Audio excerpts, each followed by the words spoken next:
Chaque mètre carré compte. Pourquoi? Pour qui? Parce qu'un mètre carré bétonisé, c'est imperméable. L'eau de pluie ruisselle et file tout droit aux égouts. Cette source d'eau propre n'est donc pas infiltrée localement dans le sol, ce qui contribue à diminuer nos réserves en eau souterraine, si précieuses lors des périodes de sécheresse prolongées qui seront de plus en plus fréquentes à l'avenir. Lors de fortes précipitations en un laps de temps réduit, les égouts débordent et l'eau envahit les caves et les maisons. Une grande quantité d'eau propre est mêlée à de l'eau sale, ce qui augmente considérablement le volume d'eau à épurer. Parce qu'un mètre carré bétonisé, c'est accumulateur de chaleur. Des microclimats artificiels se créent, avec pour conséquence des élévations localisées de température.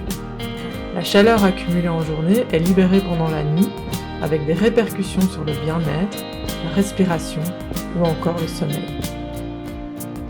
Parce qu'un mètre carré bétonisé, c'est émetteur de CO2.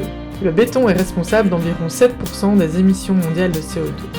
Plus exactement, l'un de ses composants principaux, le ciment, avec son processus de fabrication très énergivore, ce qui participe au réchauffement global de la planète. Parce qu'un mètre carré bétonisé, c'est un sol artificialisé. Le béton asphyxie nos sols, ce qui tue la vie souterraine et rien ne peut y pousser. Aussi, un sol bétonisé n'offre aucun abri ou nourriture pour les êtres vivants en surface. Sans oublier que la production de béton, ce sont de nombreux écosystèmes décimés, notamment dans nos océans, afin d'extraire le sable nécessaire à sa fabrication.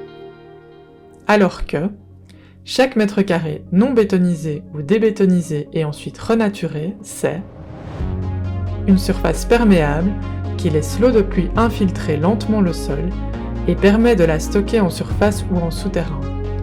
Les végétaux qui y poussent forment un écran qui diffère le moment où l'eau de pluie arrive sur le sol.